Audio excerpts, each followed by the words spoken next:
তিনিচুকীয়া জিলাৰ তালাপত উত্তপ্ত পৰিস্থিতি।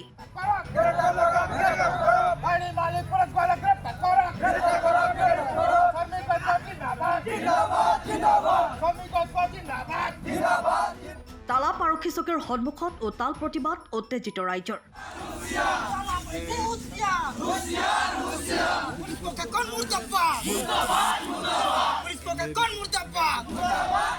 এটা পথ দুৰ্ঘটনাত এটি 2 বছৰীয়া শিশুৰ মৃত্যুৰ ঘটনাক কেন্দ্ৰ কৰি এই উত্তাল প্ৰতিবাদ। যোৱা 8 ডিচেম্বৰ তাৰিখে তালাপত এটা পথ দুৰ্ঘটনাত তালাপ আৰক্ষী চকীৰ অন্তৰ্গত মিচিমিক্তাৰ বালিয়া প্ৰজা আৰু মুনি প্ৰজাৰ 2 বছৰীয়া কন্যা সন্তান অনিশা প্ৰজাৰ মৃত্যু হৈছিল। আজি এটা মাহ অতিক্ৰম কৰাৰ পাছতো দুৰ্ঘটনাটোত শিশুটিৰ মৃত্যু হোৱাৰ ঘটনাৰ আৰক্ষীয়ে কোনো ধৰণৰ তদন্ত নকৰাৰ অভিযোগ উত্থাপন কৰিছে ৰাইজৰ লগতে পৰিয়ালৰ লোকে। ৰাইজ আৰু পৰিয়ালৰ অভিযোগ যে দুৰ্ঘটনা সংঘটিত কৰা বাহনখন আজি ৰাজপথত মুকলিকৈ চলাচল কৰি আছে। ৰাইজৰ লগতে পৰিয়ালে জানিবলৈ দিয়া মতে AS23BC 2529 বাহনখনৰ কোনো ধৰণৰ বৈধ নথিপত্ৰ নাই। আনহাতে আজি পৰ্যন্ত ভুক্তভোগী পৰিয়ালে কোনো ধৰণৰ ক্ষতিপূৰণ লাভ কৰা নাই। 8 ডিচেম্বৰ তাৰিখে যি আমাৰ তালাপ কালীবাৰী মন্দিৰৰ আগত যি ঘটনা সংঘটিত হৈছিল, এই ঘটনা সংঘটিত আমাৰ মিচমিকতা গাঁৱৰ আমাৰ 2 বছৰীয়া যি কিশোৰী, তেখেতৰ আজি মৃত্যু আঁকোৱালি ল'ব লগা হৈছিল। তাৰে আমাৰ তালাপৰে আমাৰ স্থানীয় যি আমাৰ গাড়ী 3টাকৈ 70ৰ মালিক বুলি গম পাওঁ, মহেশ্বৰ তেখেতৰ ককাই তেখেতৰ ৰূপেশ গোৱালা, তেখেতৰ যি মন্ত্ৰী, তেখেতৰ ঘনিষ্ঠ বুলি আমি গম পাওঁ। কিন্তু তেখেতৰ যি ঘটনা সংঘটিত, তেখেতৰ গাড়ীখন আমি যেতিয়া গম পাইছিলোঁ যে সেই গাড়ীখনত যেতিয়া আমি অনলাইন যোগে যেতিয়া আমি চেক কৰিলোঁ, গাড়ীখন যেতিয়া ঘটনা কৰা আমি যে একমাত্ৰ সেই গাড়ীখনৰ কোনো ধৰণৰ ফিটনেছ বা টেক্স বা কোনো ধৰণৰ গাড়ী কাগজ পত্ৰ তেখেতৰ আপডেট নথকা গাড়ীখন, তেখেতৰ 4-5জনকৈ গাড়ীখন তালাপত ক'ৰবাত লুকাই থৈ দিয়া হৈছিল। কিন্তু আমি অসম শ্ৰেণীৰ ছাত্ৰ সন্থাই আমি তালাপৰ প্ৰত্যেকটা দোকানত গৈ আমি CCTV ফুটেজ আমি চেক কৰাৰ পিছত আমি সেই গাড়ীখন আমি তালাপ আৰক্ষী চকীত আমি সমজাই দিছিলোঁ। সমজাই দিয়াৰ পিছত কিন্তু সেই তালাপ আৰক্ষী চকীৰ পৰা গাড়ীখন দুনমাত লৈ যোৱা হ'ল বুলি আমি গম পাইছিলোঁ। তাৰে 1 মাহ কিন্তু আজি পোৱালীজনৰ তেখেতৰ ভুক্তভোগী পৰিয়ালৰ তেখেতৰ দুখ আজি পৰ্যন্ত কিন্তু তেখেতৰ লগত শান্ত পোৱা নাই। কিন্তু তেখেতসকলে 1 মাহ উকলি যোৱা নাই, কিন্তু সেই গাড়ীখন কিন্তু কোনো ধৰণৰ ফিটনেছ বা কোনো ধৰণৰ গাড়ী কোনো ধৰণৰ কাগজ পত্ৰ অকে নথকা গাড়ীখন কেনেকৈ তেখেতে এৰি দিব লগা হ'ল, এইটো কেনেকৈ ৰহস্যজনক কথা। আৰু আমি এটা কথা আমি সেইটো কাৰণে ক'ব বিচাৰিছোঁ যে তেখেত যিজন গাড়ীৰ মালিক, সেই মালিকজন মন্ত্ৰীৰ ঘনিষ্ঠ বুলি কিনে গাড়ীখন এৰি দিয়া হৈছে নেকি?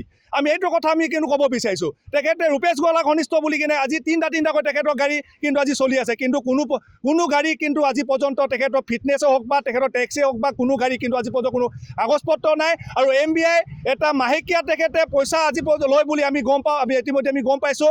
আৰু তেখেতসকলে এইটো সঁচা কথা হয়। আজি কিন্তু তালাপত আজি বহুত ধৰণৰ বলেৰ' পিকআপ আছে বা বহুত ধৰণৰ আমাৰ 709 তেখেতে বালি বা ইটা যিখিনি গাড়ী তেখেতলৈ আজি কৰি আছে, কিন্তু তেখেতলৈ MBIৰ লগত যি গোপন বুজাবুজি আছে, এইটো কিন্তু পুলিচ প্ৰশাসনৰ কোনো ধৰণৰ মন নাই। আৰু এটা কথা আমি স্পষ্টভাৱে ক'ব বিচাৰিছোঁ, যিটো যোৱা 8 তাৰিখে যিটো ঘটনা সংঘটিত হৈছিল, কিন্তু সেই ঘটনাত কিন্তু এক্সিডেণ্ট নহয়, সেই পোৱালীজনক কিন্তু সেই কিশোৰীজনী কিন্তু মাৰ্ডাৰ কৰা হৈছে। এইটো কিন্তু অসম চৰকাৰে আমি কিন্তু এটা সহ্য নকৰোঁ।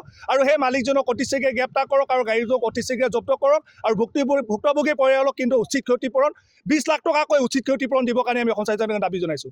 ইয়াত যেতিয়া নেকি 8 তাৰিখে ঘটনা ঘটাৰ পিছত অতি দুখৰ বিষয় যে সকলো কথা গম পায়ো গাড়ীখনক 3-4 দিন লুকুৱাই ৰখা হৈছিলে। তাৰপিছত আমাৰ সংগঠনৰ ল'ৰাকেইটাই বিভিন্ন দোকান পোহাৰত গৈ পেলাই CCTV ফুটেজ চেক কৰাৰ সময়ত তেখেতসকলে নিজে চাৰেণ্ডাৰ কৰিছে ডুমডুমাত। আৰু চাৰেণ্ডাৰ কৰাৰ পিছত আমি গম পাইছোঁ যে গাড়ীখনৰ আজি তাৰিখলৈকে কোনো ভেলিড নাই, ডেট ফেল আছে গোটেইখিনি, ফিটনেছ হওক, ইঞ্চুৰেঞ্চ হওক, টেক্স হওক, A to Z ফেল আছে। তাৰপিছতো সেই গাড়ীখন কেনেকা মানে 37 ৰোডত চলাবলৈ তেখেতসকলে অনুমতি পাইছিলে? কোন প্ৰশাসনে বা MBI তেখেতসকলক পাৰ্মিশ্যন দিছিলে? তেখেতসকলে গাড়ী চলোৱা নাই, তেখেতসকলে এক্সিডেণ্ট কৰা নাই, তেখেতসকলে মাৰ্ডাৰ কৰিছে। আৰু এই পাৰ্মিশ্যন দিছে MBIয়ে। আজি তাৰিখত আপোনালোকে গম পাইছে যে কোনোবা এখন গাড়ী যদি টোটেলি যদি ভেলিড নাথাকে, তেতিয়াহ'লে সেই গাড়ীখনক প্ৰশাসনে জব্দ কৰি তাত গেলি পচি যায়, চিজ কৰে। কিন্তু আমি দেখিবলৈ দুৰ্ভাগ্যজনক কথা যে কেছ দিয়া হৈছে এইখন থানাত, আৰু ক্ষতিপূৰণটো কোনো ধৰণৰ কথাই হোৱা নাই। কেছ দিয়া হৈছে, কেছ দিয়াৰ পিছতে এইখন থানাৰ পৰা কিন্তু সেই গাড়ীখন কিন্তু মুকলিভাৱে এৰি দিছে আৰু মানুহ মাৰিবৰ কাৰণে, হত্যা কৰিবৰ কাৰণে এৰি দিয়া হৈছে।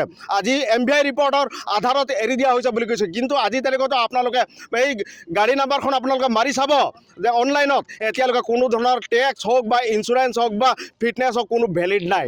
তাৰ পিছতো প্ৰশাসনে কেনেকৈ এৰি দিবলৈ পালে ইয়াত ৰহস্যজনক কথা আছে আৰু MBI সকলে ইয়াত মাহেকীয়া পষেকীয়া ছিষ্টেমত তেখেতসকলে পইচা সংগ্ৰহ কৰে আৰু এনেধৰণৰ গাড়ীসমূহ ৰাস্তা চলিবৰ কাৰণে তেখেতসকলে অৰ্ডাৰ দি থৈছে মানুহ মাৰিবৰ কাৰণে অৰ্ডাৰ দি থৈছে আৰু প্ৰশাসনে আমাৰ মানুহক বুৰ্বক সজাই সজাই ঠগ প্ৰবঞ্চনা এটা তেখেতসকলে ষড়যন্ত্ৰ কৰি আছে যে যিসকল আজি ভুক্তভোগী পৰিয়াল তেখেতসকলে ন্যায় বিচাৰিছে কিন্তু ন্যায় পাবৰ কাৰণে তেখেতসকলে সক্ষম হোৱা নাই আমি অসম স্বাধীন ছাত্ৰ সন্থাই বাৰম্বাৰ তেখেতসকলৰ লগত আমি আলোচনা বিলোচনা কৰিব বিচাৰিছিলোঁ কিন্তু তেখেতসকলে হাত সাৰি আছে দুৰ্ভাগ্যজনক কথা প্ৰশাসনে কিন্তু জনসাধাৰণক সহায় কৰিব লাগিছিল কিন্তু তেখেতসকলে কি কৰিছে মালিক গোষ্ঠীক তেখেতসকলে সহায় কৰিছে আৰু গাড়ীখনক মুকলিভাৱে এৰি দিছে এইটো এটা বৰ দুখ লগা বিষয় কি আগন্তুক দিনত তেনেধৰণে ঘটনা যাতে নহওক তাৰ কাৰণে আমি সকীয়াই দিছোঁ অসম স্বাধীন ছাত্ৰ সন্থা হিচাপে যে অতি শীঘ্ৰেই ইয়াৰ বিহিত ব্যৱস্থা লওক আৰু মালিকক অতি শীঘ্ৰেই গ্ৰেপ্তাৰ কৰাৰ ব্যৱস্থা কৰক আৰু এটা কথা আমি গম পাইছোঁ